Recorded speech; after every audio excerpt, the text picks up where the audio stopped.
નમસ્કાર, હું છું ગોપી ઘાંગર. આપ જોઈ રહ્યા છો નિર્ભય ન્યૂઝ. એકવાર ફરીથી ખેડૂતોએ દિલ્હીની કૂચ શરૂ કરી છે અને આ દિલ્હીની કૂચ કરે તે પહેલા આજે હરિયાણાની શંભુ બોર્ડર ઉપર પોલીસે ડ્રોનથી ટીયર ગેસ ના સેલ છોડ્યા છે.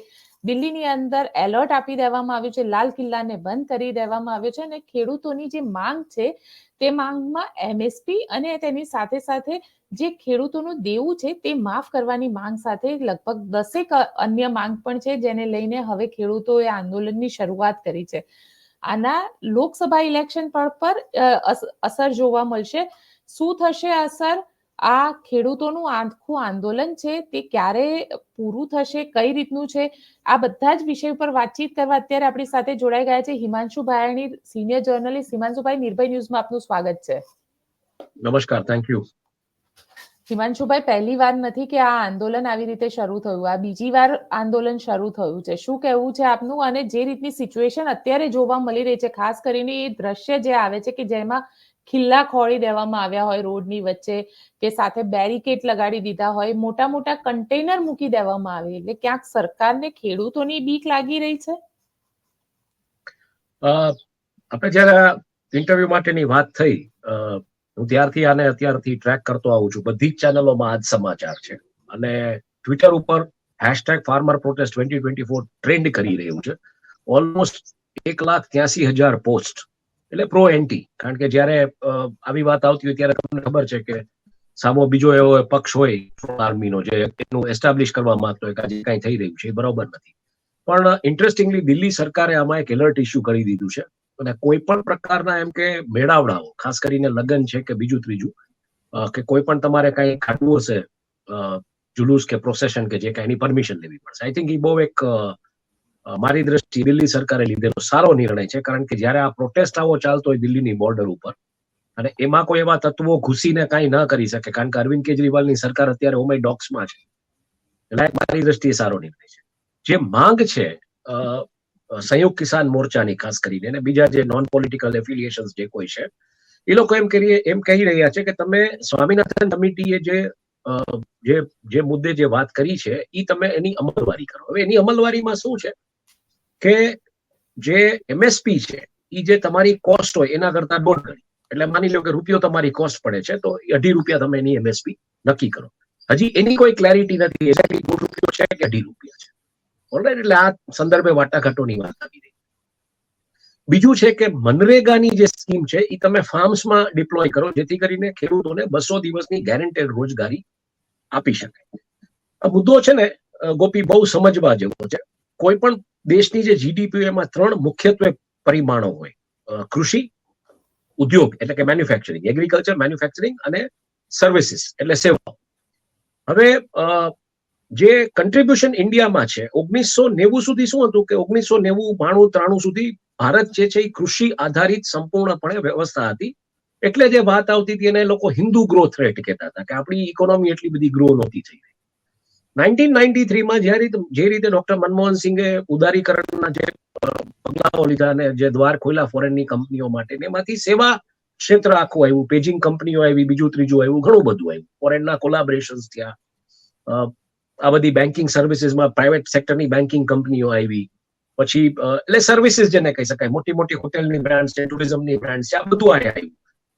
આજે દેશમાં સેવા ક્ષેત્ર જે છે એનું જે કન્ટ્રીબ્યુશન છે કન્ટ્રીની જીડીપીમાં, એટલે માની લો કે 1 રૂપિયો કન્ટ્રીની જીડીપી છે, હું રૂપિયાની દ્રષ્ટિએ એટલે કહું છું કે જેથી કરીને તમારા દર્શકોને સમજવામાં સહેલું પડે, તો એમાં લગભગ 55 થી 60 પૈસાનું જે કન્ટ્રીબ્યુશન છે એ રૂપિયામાં એ સેવા ક્ષેત્રમાંથી આવી રહ્યું છે. 25 થી 30 પૈસાનું કન્ટ્રીબ્યુશન છે એ રફલી ઉદ્યોગ ક્ષેત્રમાંથી આવી રહ્યું છે. આ કન્ટ્રીબ્યુશન શું કામ, કેવી રીતના, એના પર પણ હું જઈશ. અને 15 થી 20 પૈસાનું જે કન્ટ્રીબ્યુશન છે એ કૃષિ ક્ષેત્રમાંથી આવ્યું છે.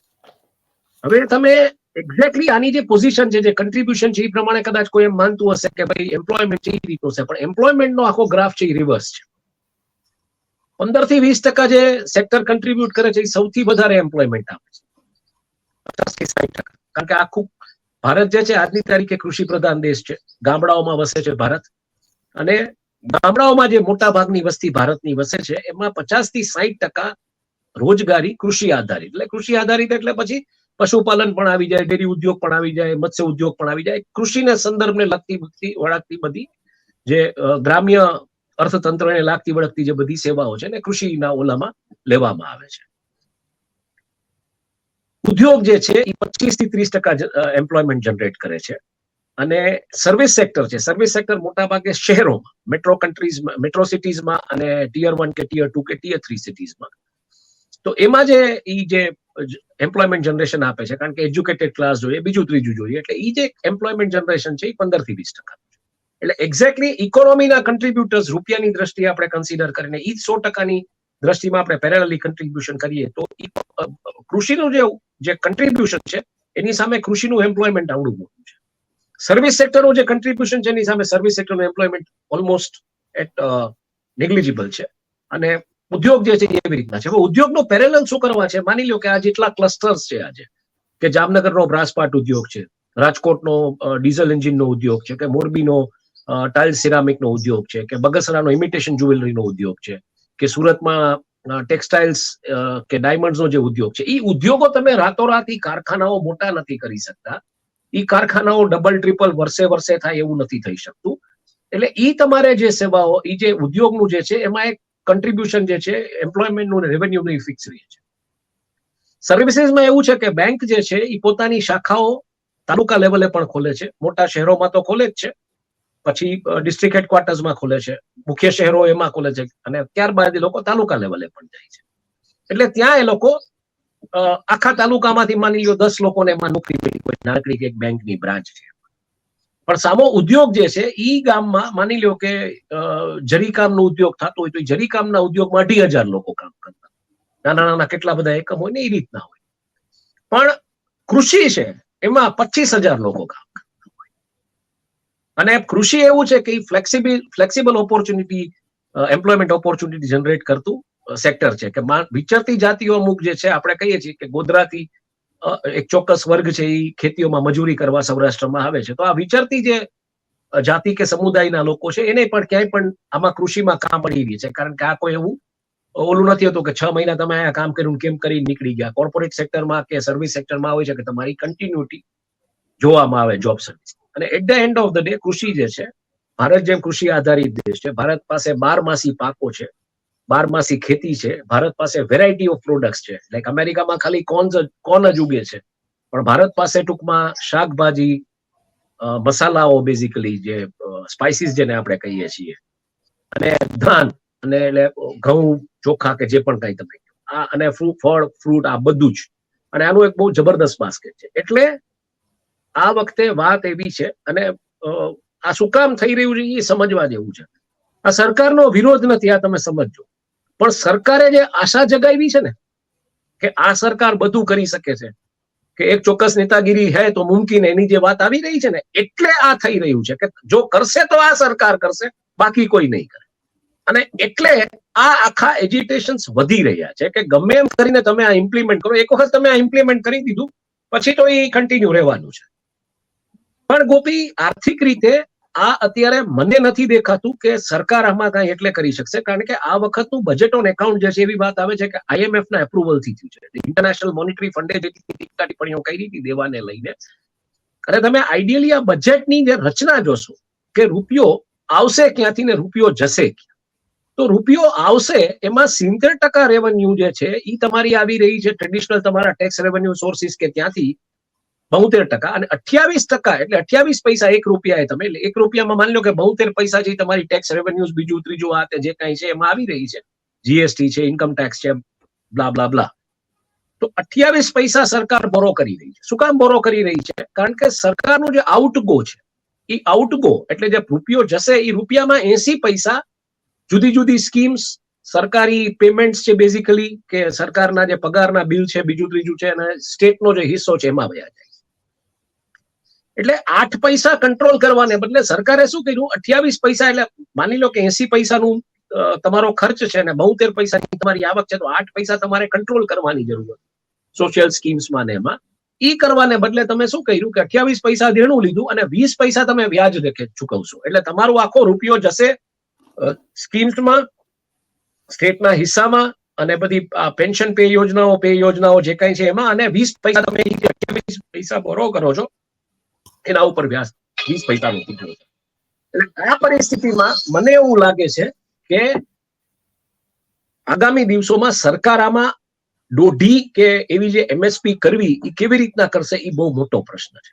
આર્થિક રીતે જે પણ કાંઈ વાતો આવી રહી છે, જે નીતિ આયોગના હેડે એક જે કોન્ફરન્સમાં જે વાત કરી હતી ને પછી આખી વાત વાયરલ થઈ હતી ને પછી સ્ટોરી સ્વરૂપે આવી કે જ્યારે સ્ટેટનો હિસ્સો સરકાર પૂરો આપવા તૈયાર નથી, 42% વાત હતી ને સરકાર કહેતી હતી 30% આપવી.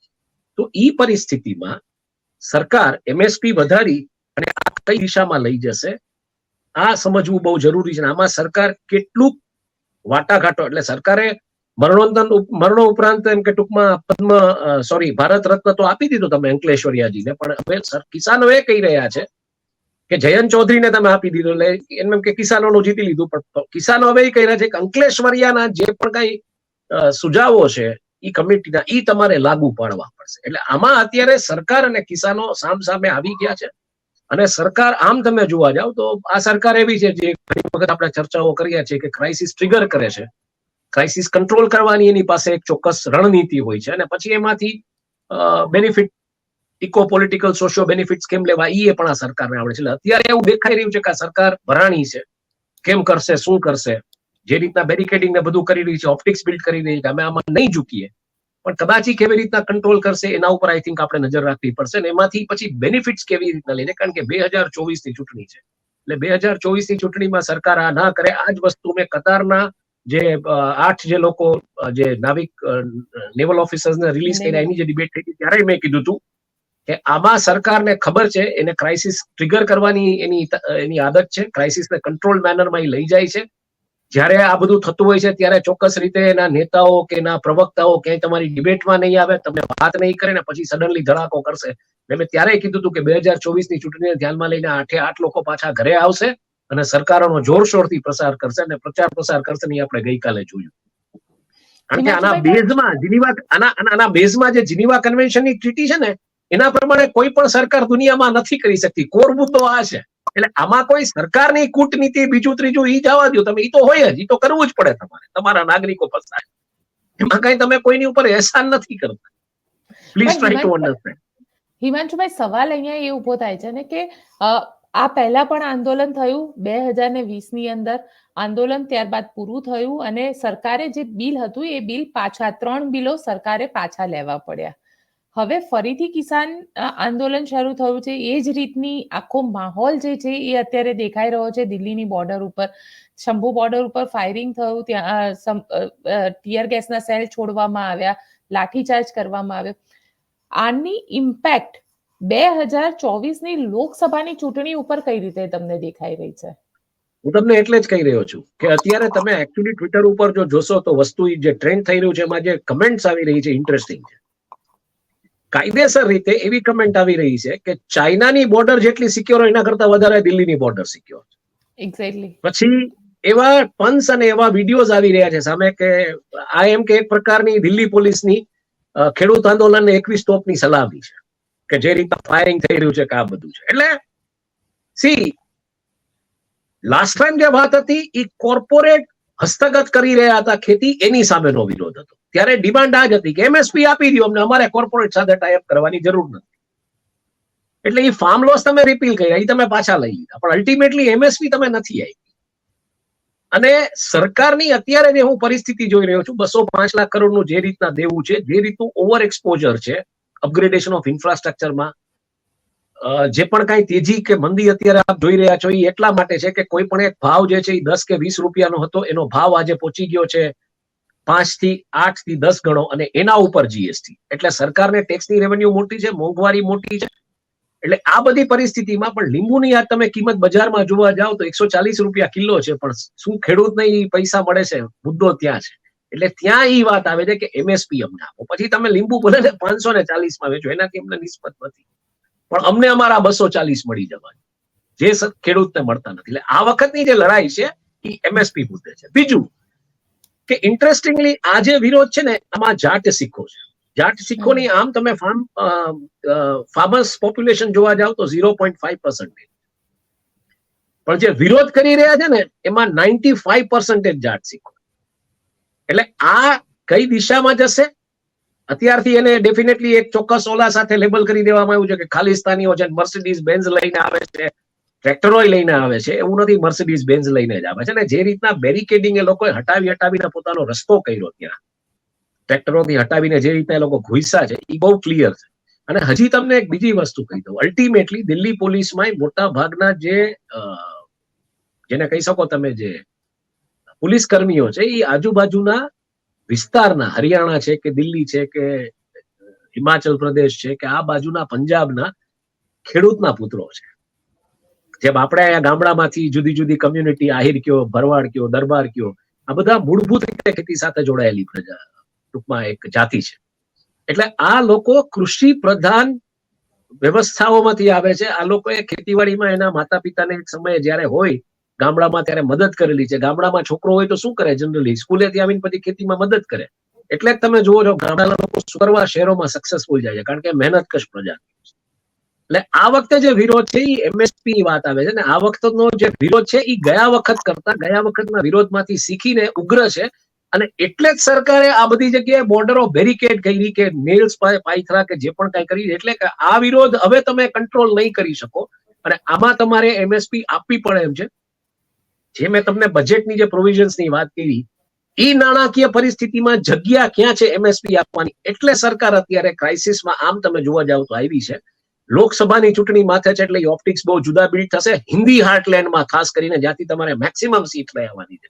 જો તમારે 404 પાર કરવા છે તો પબ્લિકની નારાજગી સાથે તમે 404 પાર ન કરી શકો, અને પબ્લિકની નારાજગી સાથે તો તમે 404 પાર કરો છો તો પુણ્ય પ્રસૂન વાજપેયીએ જે એક વિડીયો કર્યો હતો ને જે કીધું હતું કે એક નેરેટિવ બિલ્ડ કિયા જાતા, એ નેરેટિવ તમે બિલ્ડ કરી દીધું છે રામ મંદિરનું અને એ દિશામાં તમે લઈ જવા માંગો છો.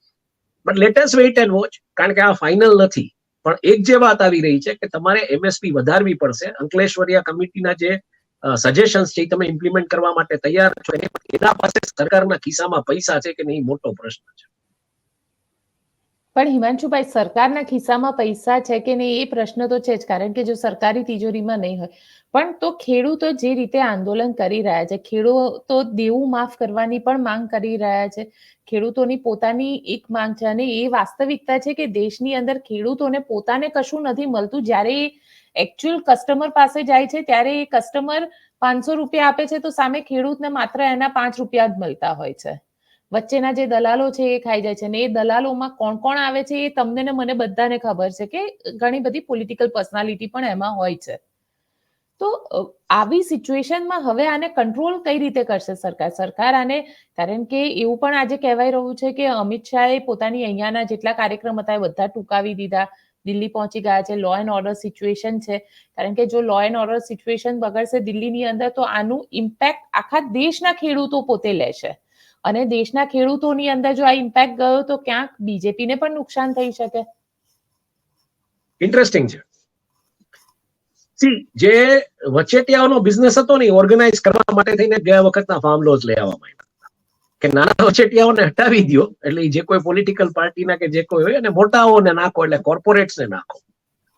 અને ઈ ખેડૂતોએ ના પાડી દીધી, કારણ કે એમાં જે અમુક જે કાયદા જે જોગવાઈઓ હતી એમાં એવું હતું કે એ જમીન જ એ લોકોની વહી જાય. કાલ સવારે કોઈ ત્યાં પ્રોસેસિંગ ઓલું કરે કે બીજું ત્રીજું કરે તો એ સમસ્યા. કોર્પોરેટ ફાર્મિંગ આ દેશમાં નથી થઈ રહ્યું એવું નથી. કોર્પોરેટ્સ પાસે જે જમીનો છે એની અમુક કંપનીઓ છે, એ કંપનીઓ એ જમીન ઉપર ફાર્મિંગ કરી દે છે લોકો વતી, અને પછી એનું જે કઈ પ્રોસીડ્સ છે એ રિટેલ સ્ટોર સુધી લઈ જાય છે. એટલે આવી કંપનીઓ પણ છે આ દેશમાં. જે કોર્પોરેટ ફાર્મ લેન્ડ લીધું હોય એને એ કરવાની તાકાત હોય તો એને કરી આપે છે.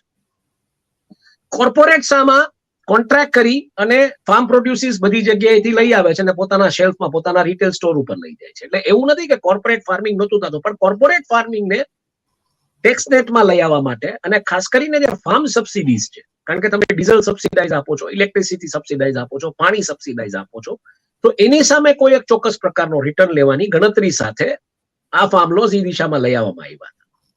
હવે તમે જે વાત કરો છો એમાં શું થઈ ગયું છે કે બહુ સ્પષ્ટપણે ખેડૂતો એમ જ કહી રહ્યા છે કે મનરેગાનું તમે ઇમ્પ્લિમેન્ટેશન ફાર્મ સેક્ટર ઉપર કરો, તમે અમને 2.5 ગણી એમએસપી આપો. મારી દ્રષ્ટિએ આ જે માંગ છે એમાં જો હું કે એવી જગ્યાએ બેઠો હું તો હું ચોક્કસપણે મનરેગા વાળી વાત એટલા માટે લઈ લઉં કે ઈ મને એક મોનિટરિંગ કરવાની સુવિધા આપે છે.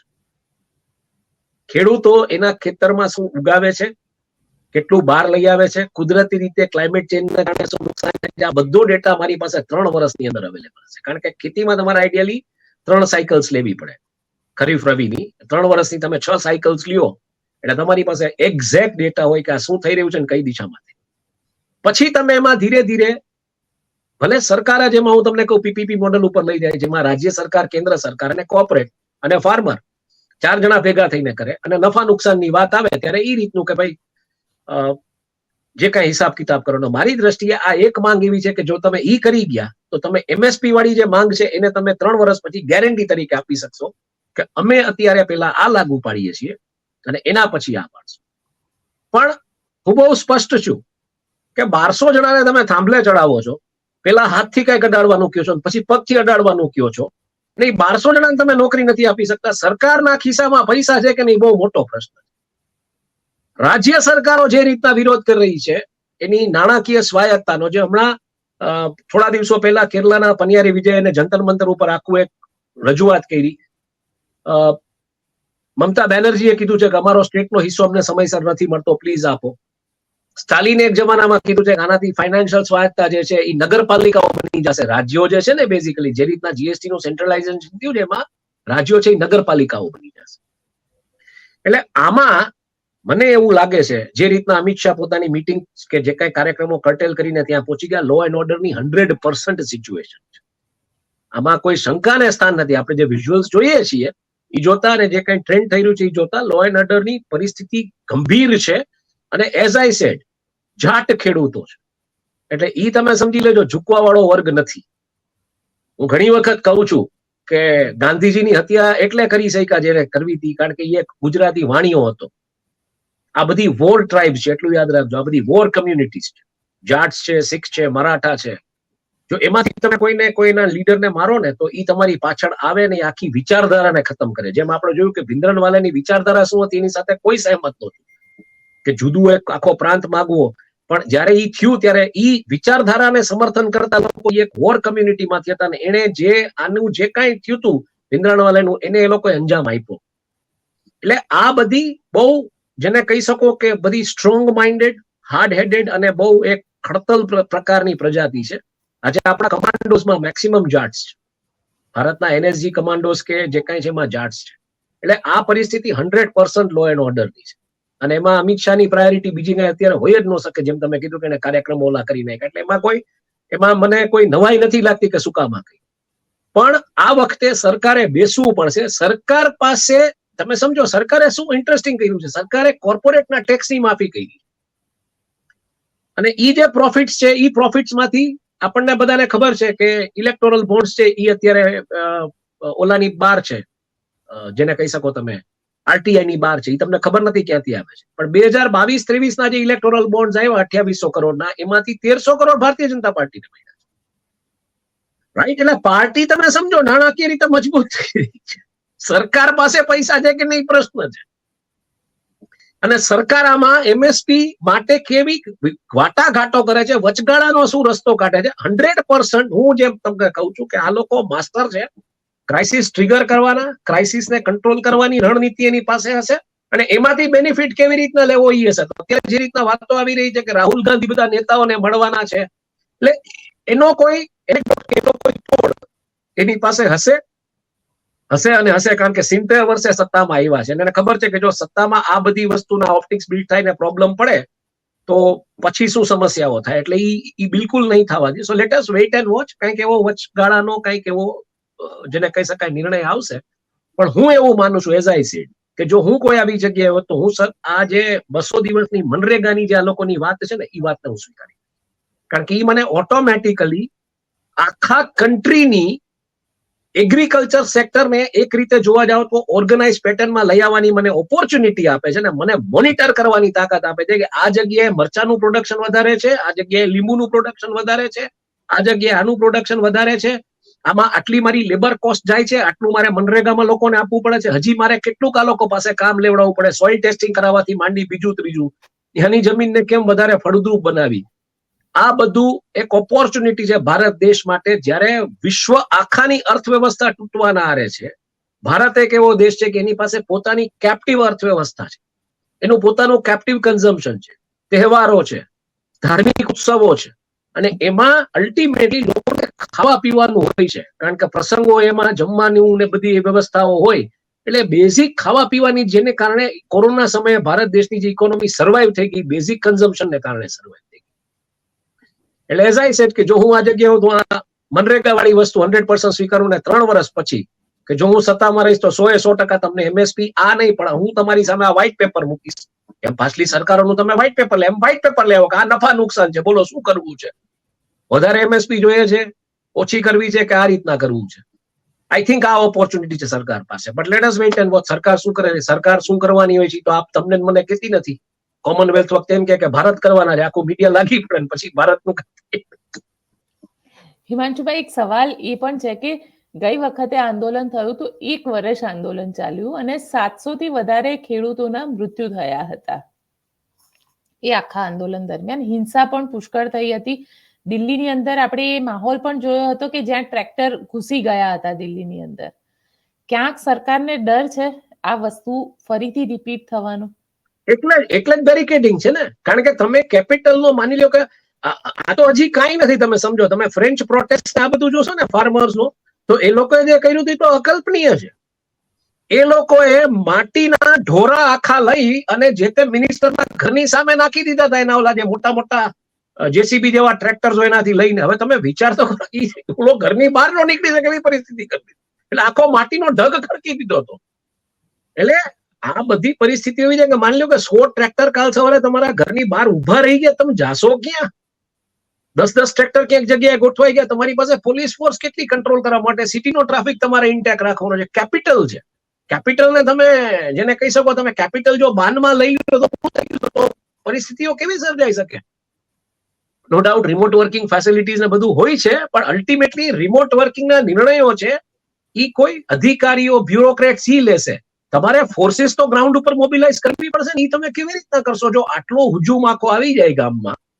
તમે આજ વિચાર કરો કે એક નાનકડો તહેવાર હોય છે તો એસજી હાઈવે ઉપર શું પરિસ્થિતિ હોય છે, કે શનિ રવિ ઉપર એસજી હાઈવે ઉપર શું પરિસ્થિતિ, ટ્રાફિકની પરિસ્થિતિ હોય છે. તમે અહીંયા કલ્પના કરો કે આખા સમગ્ર હિન્દી હાર્ટલેન્ડના ખેડૂતો જો ભેગા થાય અને ધીરે ધીરે દાવાનળ ફાટી નીકળે ને આખા ભારતમાંથી ખેડૂતો અહીંયા ભેગા થાય, પરિસ્થિતિ શું થાય તમને કહો? કવરેજ કરવા માટે ના નીકળી શકો તમે. આ બહુ સ્પષ્ટ વાત છે. પણ હિમાંશુભાઈ, તમને લાગે છે કે આ વસ્તુનું સોલ્યુશન આવશે? કારણ કે ખેડૂતોની એમએસપી ની માંગ તો વર્ષો જૂની છે. એટલે 100% આવશે, કારણ કે એઝ આઈ સેડ આશા ઈ બંધાણી છે, જો કોઈ કરી શકશે તો આ કરી શકશે, બીજું કોઈ નહીં કરી શકે. એટલે હવે આમાં ગેરંટી જ આપવાની વાત આવે કે આ ગેરંટી અને આ થશે. તમે જો ધીરે ધીરે તમે શું કરો છો, તમે એક્સપેક્ટેશન લેવલ વધારતા જાઓ.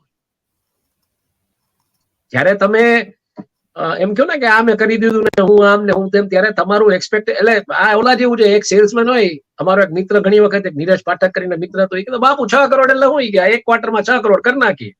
અમારા બીજા મિત્ર કે બરોબર છે, પછી આવતા ક્વાર્ટરમાં 9 કરોડ નો ટાર્ગેટ હોય કે તમારો. એટલે આ એના જેવું છે. તમે જયારે કંઈક અટેન કરો કે અચીવ કરો ને, તમારી પોઝિશન મેન્ટેન કરવા માટે તમારી પાસેથી અપેક્ષાઓની પોઝિશન જો તમે મેન્ટેન ન કરી તો નેરેટિવ જાય કે you are failed over here. એટલે ઈ નહીં થવા દે આ સરકાર. એટલે late us wait and watch કઈ દિશામાં જાય છે, કારણ કે તમે એટલે ડાયલોગ થી જ આ બધું સોલ્વ થશે, હું એવું માનું છું. અને ડાયલોગ્સ જે રીતના આપણે જોયું હતું પાછલા વખતે કે ફાર્મરો પોતાનું ખાવાનું લઈને જતા હતા, સરકારનું નહોતા જમતા, એ જ બધા ઓપ્ટિક્સ બિલ્ટ થશે. પણ આ વખતે હું એટલે વધારે એને સ્ટ્રોંગ એટલે જોઈ રહ્યો છું કે તમે જો ઇન્ટરનેટ ઉપર બેન લે એવી સરકાર, અમુક જગ્યાએ ઇન્ટરનેટ બંધ કરી. શું કામ? કારણ કે તમારા ડિજિટલ ચેનલ્સ જે છે એ બધો વિરોધની સેકન્ડે સેકન્ડ દેખાડવાની છે. એટલે ઈ નેરેટિવ ક્યાંય જવો ન જોઈએ. અને ઈ નેરેટિવ છે એ આખી દુનિયામાં દેખાય છે. એની કોઈ તમે સમજી લો ટેલિકાસ્ટ ટેરિટરી નથી કે ખાલી ભારતમાં દેખાશે કે ખાલી ગુજરાતમાં દેખાશે કે ખાલી કોઈ એક ક્ષેત્રમાં દેખાશે, એ આખા વર્લ્ડમાં દેખાશે. અને જયારે ઈ થાય ત્યારે તમારા વર્લ્ડમાં તમારા જે ઓપ્ટિક્સ બિલ્ટ થાય, આઈએમએફએ જે રીતના તમને કીધું છે 205 લાખ કરોડનું દેવું, જે પ્રકારની પરિસ્થિતિઓ સર્જાઈ રહી છે બધી જગ્યાએ, તમારે તમારી વિશ્વમાં એક વિશ્વગુરુ તરીકેની છાપ પાડી છે, એક રાષ્ટ્ર તરીકે. તો આ બધામાં તમને ઇન્ડરન્સીસ આવે અને આવી જયારે ક્રાઇસિસના વિઝ્યુઅલ્સ ને બીજું ત્રીજું જાય ત્યારે તમારી જીડીપી ને ધક્કો લાગે, કારણ કે તમારા સોવરિન રેટિંગ ઉપર એક પ્રકારનો ડાઉનગ્રેડ આવે કે આમાં રૂપિયા રોકતા પહેલા, એટલે સોવરિન રેટિંગ ઉપર એટલે અસર આવે કે ઇન્વેસ્ટર્સને એવું કહેવામાં આવે કે ધ્યાન રાખજો, આ સરકાર ત્યાંના લોકોને કંટ્રોલ નથી, રૂપિયા નાખતા પહેલા વિચારજો. એટલે આર્થિક રીતે એફડીઆઈ થી માંડીને બધામાં બહુ અસરો થયા. આ ઓપ્ટિક્સ બહુ ખતરનાક છે, આ તમે સમજો, આ ઓપ્ટિક્સ સારા નથી. બિલકુલ, આપ અમારી સાથે જોડાયા તેના માટે આપનો ખૂબ ખૂબ આભાર. Thank you. તો આ હતા હિમાંશુ બાયાણી, જેમનું કહેવું છે કે સરકાર માટે ખરેખર અત્યારે પરિસ્થિતિ ટાઈટ છે, પરંતુ આનું સોલ્યુશન તો જ આવી શકે જો વાટાઘાટો થાય, બંને પક્ષે વાતચીત થાય. પરંતુ હા, કેટલું ચોક્કસ છે કે ખેડૂતો ગઈ વખતે 1 વર્ષથી વધારે આંદોલન ચલાવ્યું હતું. હવે આ આંદોલનની શરૂઆત થઈ છે અને જો આ આંદોલન થશે તો હિમાંશુભાઈ આપણને કીધું કે એની પોલિટિકલ ઇમ્પેક્ટ કઈ રીતની આવી શકે. આપને અમારો રિપોર્ટ કેવો લાગ્યો કોમેન્ટ બોક્સમાં ચોક્કસથી જણાવજો. અમારી ચેનલ નિર્ભય ન્યૂઝને લાઇક, શેર અને સબસ્ક્રાઇબ કરવાનું ભૂલશો નહીં. આભાર.